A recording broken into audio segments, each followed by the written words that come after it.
భిన్న భిన్న ప్రిన్సిపల్స్ వర్తించినప్పుడు ఈ సమస్య ముందుకు వచ్చింది. అమెరికా ఆపరేషన్ సింధూర్లో పాకిస్తాన్ వైమానిక దళానికి చెందిన F-16 యుద్ధ విమానాన్ని కోల్పోయింది. ఆ విషయం మీద సమాధానం ఇవ్వడానికి నిరాకరించింది సార్ అమెరికాని అడిగినప్పుడు పాకిస్తాన్ F-16 కోల్పోయింది కదా అనే దాని మీద ప్రశ్నిస్తే దాని సమాధానాన్ని దాటవేసింది. అంతేకాదు అమెరికా స్టేట్ డిపార్ట్మెంట్ పాకిస్తాన్ ప్రభుత్వాన్ని అడగండి అంటూ చెప్పింది. అంటే ఆపరేషన్ సింధూర్లో పాక్ F-16 కోల్పోయిందా అనే ప్రశ్నకి ఎందుకు దాటవేత ధోరణి ప్రదర్శించింది? పాకిస్తాన్నే అడగండి అని చెప్పేసి ఎందుకంది సార్? ఇప్పుడు పాకిస్తాన్ వైమానిక దళానికి చెందిన విమానాలైతే అమెరికా ఎందుకు సమాధానం చెప్పాలి? పాకిస్తానే సమాధానం చెప్పాలి. ఎందుకంటే it is Pakistan air force కదా. కానీ ఇది పాకిస్తాన్ వైమానిక దళ విమానాలే కాదు, F-16లో అమెరికాలో తయారైన విమానాలు, అమెరికా ఇచ్చిన విమానాలు. పోనీ ఇచ్చాక అమెరికాకు సంబంధం ఉండదా? ఉండకపోతే ఎస్, అమెరికా వాదన కరెక్ట్. సంబంధం ఉండదా అంటే F-16 లేది మనకు కూరగాయలు అమ్మినట్టు కాదు, వాటర్ బాటిల్ అమ్మినట్టు కాదు.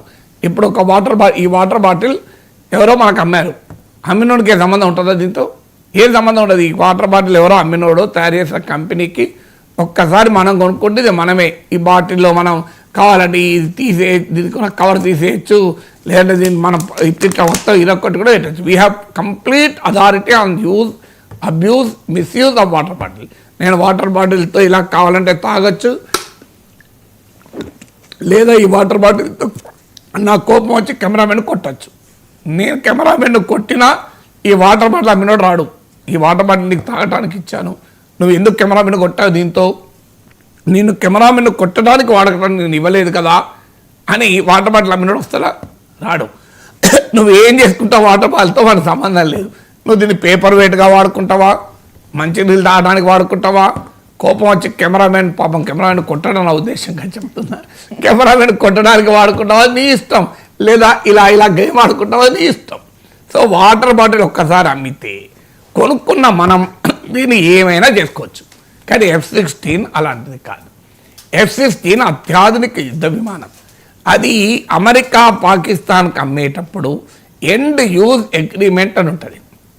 ఎండ్ యూజ్ అగ్రిమెంట్ అంటే నేను నీటికి అమ్ముతున్నాను, నువ్వు దీన్ని ఈ విధంగానే వాడుకోవాలి అని. ఇది మొదటి కండిషన్, ఎండ్ యూజ్ అగ్రిమెంట్. ఇప్పుడు వాటర్ బాటిల్ అమ్మినప్పుడు ఎండ్ యూజ్ అగ్రిమెంట్ ఉండదు కదా, నువ్వు ఎలా వాడాలి దీన్ని అని. రెండవది ఏంటంటే F-16 ఇది వెరీ వెరీ కాంప్లెక్స్ టెక్నాలజీ. దాని మెయింటెనెన్స్ ఉంటుంది, దానికి ఆపరేషనల్గా వచ్చే సమస్యలకు మీరు అసిస్టెన్స్ కావాలి, టెక్నికల్ సపోర్ట్ కావాలి, వాటిని రిపేర్ చేసినప్పుడు రిపేర్ చేయాలి, వాటిని నడపడానికి కొనుక్కున్న వానికి ట్రైనింగ్ ఇవ్వాలి, ఇన్ని ఉంటాయి. ఇప్పుడు వాటర్ బాటిల్ అమ్మినప్పుడు ఏమైనా ఉంటుంది, ఇది ఈ వాటర్ బాటిల్ ఎలా వాడాలో మా వాళ్ళు వచ్చి ట్రైనింగ్ ఇస్తారు. ఈ వాటర్ బాటిల్ ఏదైనా ప్రాక్టికల్ ప్రాబ్లమ్స్ వచ్చిన మా వాళ్ళు వచ్చి రిపేర్ చేస్తారు. ఈ వాటర్ బాటిల్లో మళ్ళీ స్పేర్ పార్ట్స్, ఈ క్యాప్ వెళ్ళిపోతే మీకు కొత్త క్యాప్ మేమే ఇస్తాం, ఇవన్నీ ఏముండవు కదా. అందుకే నో ఎండ్ యూజ్ అగ్రిమెంట్. నువ్వు ఏమన్నా చేసుకోసారి కొన్నావు అయిపోయింది. F-16 అట్లా కాదు, ఇది హైలీ కాంప్లెక్స్ ఆపరేషన్. నువ్వు కొన్నవానికి ట్రైనింగ్ ఇవ్వాలి, కొన్నవా దానికైనా రిపేర్ వస్తే రిపేర్ చేయాలి, టెక్నికల్గా ప్రాబ్లం వస్తే దాన్ని అడ్రస్ చేయాలి. అన్నిటికీ మించి F-16 ఏ పర్పస్తో ఇచ్చావో ఆ పర్పస్కే వాడాలి.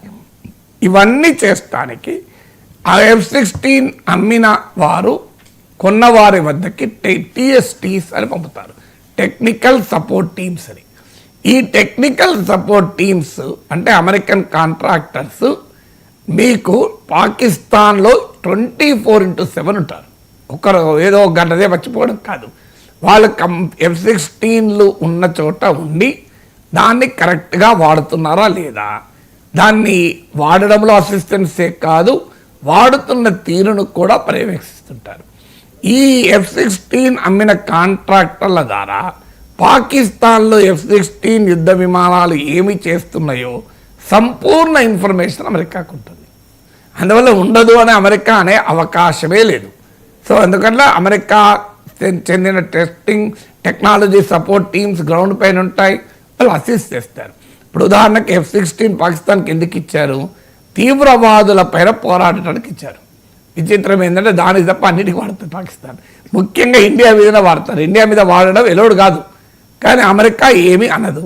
నిజంగా చెప్పాలంటే టెక్నికల్ సపోర్ట్ టీమ్స్ అక్కడ ఉన్నారు కనుక అమెరికాకు తెలుసు గనక దీన్ని మేము ఇచ్చింది తీవ్రవాద వ్యతిరేక పోరాటానికి కదా, మీరు ఇండియా పేరు ఎందుకు వాడుతున్నారో అని అనాలి. కానీ అమెరికా అనదు. ఆన్ పేపర్ అయితే it should F-16 should be use only against terrorist, not on India. కానీ అమెరికా అది ఏది పట్టించుకోదు, పాకిస్తాన్కి ఇస్తూ పోతుంటుంది. సో అందువల్ల F-16 గురించి అమెరికాకు తెలియకపోవడం అనే ప్రసక్తే లేదు. ఇక ఎందుకు ఈ సమస్య ముందుకు వచ్చింది? ఆపరేషన్ సింధూర్ అయిపోయిన 3 నెలలకి ఈ మధ్య మన ఇండియన్ ఎయిర్ ఫోర్స్ చీఫ్ మాట్లాడుతూ మేము పాకిస్తాన్కు చెందిన 6 విమానాల్ని కూలగొట్టామని వ్యాఖ్యానించారు. అందులో జకోబాబాద్ ఎయిర్ బేస్ను కూడా మేము అటాక్ చేశాం, దాంట్లో సగం ఎయిర్ బేస్ ధ్వంసమైంది అని కూడా పేర్కొన్నారు. ఈ జకోబాబాద్ ఎయిర్ బేస్లోనే F-16లు పార్కింగ్ అయి ఉంటాయి. ఇదే F-16 హ్యాంగర్ అంటారు. సో అందువల్ల ఖచ్చితంగా F-16 ఆ పార్కింగ్ అయి ఉన్న చోట జకోబాబాద్ ఎయిర్ బేస్ అటాక్ చేశాం కనుక అందులో F-16 ఏమైనా డ్యామేజ్ అయి ఉండవచ్చు. లేదు యుద్ధంలో కూడా మనము యుద్ధ విమానాలు కూలగొట్టామన్నాం. పాకిస్తాన్ ఆపరేషన్ సింధూర్లో వాడినవి 2 రకాల యుద్ధ విమానాలు. ఒకటి చైనీస్ మేడ్ J-10, రెండవది అమెరికన్ మేడ్ F-16. అందులో ఈ 2 కూలాలి, అందులో ఏదో ఒకటి కూలుండాలి కదా. అందుకొరకు ఇండియన్ ఎయిర్ ఫోర్స్ చీఫ్ ఎక్కడా F-16 కూలింది అని స్పెసిఫిక్గా చెప్పకపోయినా అమెరికా పాకిస్తాన్ యుద్ధ విమానాలు కూలినాయని చెప్పారు కనుక అవి Chinese made J-10, American made F-16 కనుక అందులో జకోబాబాద్ ఎయిర్ బేస్ని అటాక్ చేశాం. ఆ ఎయిర్ బేస్ F-16 హ్యాంగర్ కనుక F-16లు కూడా కూలి ఉంటాయి అనేది అనుమానం. దానిపైన అమెరికాని అడిగితే మాకు తెలియదు అంటారు. అమెరికా తెలియదా నిజమా? ఈ ఇష్యూ ఇప్పుడు కొత్తగా రాలే. 2019 ముందు మీకు బాలాకోట్ స్ట్రైక్స్ జరిగాయి, మీకు గుర్తునే ఉంటుంది. మన పుల్వామాలో మన జవాన్లను తీవ్రవాదులు చంపినప్పుడు భారతదేశం బాలాకోట్ ఎయిర్ స్ట్రైక్ జరిపింది. ఆ ఎయిర్ కోట్ అప్పుడు ఘర్షణలు, బాలాకోట్ ఘర్షణ సందర్భంగా కూడా ఒక F-16 విమానం కూలింది అని అప్పుడు వార్తలు వచ్చాయి. ఆ వార్తలు నిజమా అని అడిగితే foreign policy magazine is a very reputed magazine. Foreign policy magazine America అధికారులను అడిగితే లేదు, కూలలేదు, F-16లు పాకిస్తాన్ దగ్గర ఎన్ని ఉన్నాయో అన్ని పర్ఫెక్ట్గా ఉన్నాయి అని ఆ రోజు సమాధానం చెప్పింది. మరి 2019 ముందు ఈ మాట అనలేదే, మాకు తెలియదు పాకిస్తాన్ అని. సో ఫారిన్ పాలసీ మ్యాగజిన్కి ఇచ్చిన ఇన్ఫర్మేషన్లో అమెరికన్ అఫీషియల్స్ ఏమో F-16లు అలాగే ఉన్నాయి, మాకు తెలుసు అన్నాడు. ఇప్పుడేమో మమ్మల్ని అడగకండి, మీరు పాకిస్తాన్ అడగండి అంటున్నారు. కారణం ఏంటంటే ఇక్కడ పాకిస్తాన్ను కాపాడడం ఒక యాంగిల్ అయితే తమ మిలిటరీ ఇండస్ట్రీని కాపాడుకోవడం 2 యాంగిల్. తమ మిలిటరీ ఇండస్ట్రీని కాపాడుకోవడం ఏంటి అంటే ఇప్పుడు అమెరికా F-16 విమానాలను తయారు చేస్తుంది. మీకు ఫ్రాన్స్కు చెందిన డసావ్ ఏవియేషన్ కంపెనీ రాఫెల్ యుద్ధ విమానాలు తయారు చేస్తుంది. మీరు గమనించండి, ఆపరేషన్ సింధూర్లో భారత్కు చెందిన రాఫెల్ విమానాలు కూల్చామని పాకిస్తాన్ చెప్పుకుంటే దానికి విపరీతంగా అమెరికన్ మీడియాలో కవరేజ్ ఇచ్చారు. కారణం ఏంటి? ఫ్రాన్స్ తయారు చేస్తున్న రాఫెల్ కన్నా అమెరికా తయారు చేసే యుద్ధ విమానాలు గొప్పవి. ఇప్పుడు కొత్తగా F-35 వస్తున్నాయి. ఈ స్టెల్త్ బాంబర్స్ అంటారు, అంటే రేడార్లను కూడా కనబడకుండా తప్పించుకొని వెళ్ళి అటాక్ చేయగలుగుతాయి. అందువల్ల అమెరికన్ మిలిటరీ ఇండస్ట్రీ సుపీరియర్ అని చెప్పడానికి రాఫెల్ పనికిమాలింది అని చెప్పే ప్రయత్నం చేశారు. ఇది అమెరికాలో ప్రభుత్వము వెస్ట్రన్ మీడియా పెద్ద ఎత్తున క్యాంపెయిన్ చేసింది. ఇప్పుడు కూడా ఏంటంటే పాకిస్తాన్ అడగండి అనడంలో పాకిస్తాన్ను కాపాడుకోవడమే కాదు, తమ మిలిటరీ ఇండస్ట్రీ లాసెస్ను అమెరికా చెప్పదలుచుకోలే. అమెరికా ఎకానమీలో మిలిటరీ ఇండస్ట్రియల్ కాంప్లెక్సెస్ కీలక పాత్ర పోషిస్తాయి.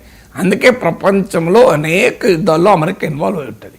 ఎందుకు ఇన్వాల్వ్ అయి ఉంటుందంటే ప్రపంచమంతటా యుద్ధాలు జరిగితే ఈ లాకీడ్ మార్టిన్ ఇలాంటి మిలిటరీ ఇండస్ట్రీకి భారీగా లాభాలు, దానివల్ల అమెరికా ఎకానమీకి భారీగా లాభాలు. ప్రపంచంలో యుద్ధాలు ఆగిపోతే అమెరికన్ జీడిపి పడిపోతుంది. అంత ప్రభావం అమెరికాలో మిలిటరీ ఇండస్ట్రీ. సో అందువల్ల అమెరికన్ మిలిటరీ ఇండస్ట్రీకి ప్రమోట్ చేసేందుకు కాను అమెరికా F-16లు కూలిందాన్ని చెప్పదలుచుకోలేదు. మీకు ఉదాహరణకు బోయింగ్ ఉంది, మీకు ప్యాసింజర్ ఎయిర్క్రాఫ్ట్ ఉంది.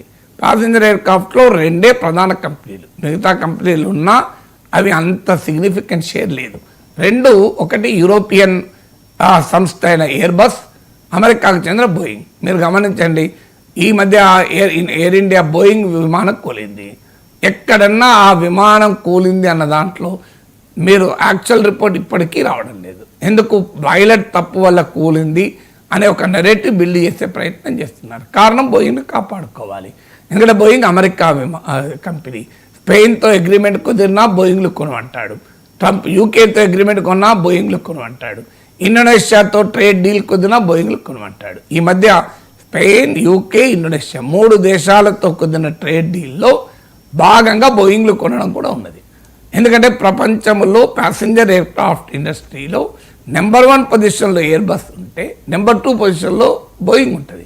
So to Boost Boeing sales America president ప్రయత్నం చేస్తున్నాడు. అందుకే మీకు అహ్మదాబాద్లో జరిగిన ఎయిర్ ఇండియా క్రాష్లో బోయింగ్ లోపాలను దాచిపెడుతున్నారు అన్న అనుమానం కూడా కలుగుతుంది. సో ఎందుకంటే ఒక్కసారి బోయింగ్ లోపాలు కనుక బయటికి వస్తే అమెరికన్ ఎయిర్క్రాఫ్ట్ ఇండస్ట్రీ ఛాలెంజెస్లు ఎదుర్కొంటుంది. ఆల్రెడీ అమెరికాలో ఆటోమొబైల్ కార్ మ్యానుఫ్యాక్చరింగ్ అమెరికా ఎప్పుడో కోల్పోయింది. ఫోర్డ్ ఒకప్పుడు చాలా టాప్ ఉండే. ఇప్పుడు ఈ ఏవియేషన్ ఇండస్ట్రీ కూడా అమెరికా నుంచి వెళ్ళిపోతే అమెరికాకు పెద్ద ఛాలెంజ్ అది. అందువల్ల బోయింగ్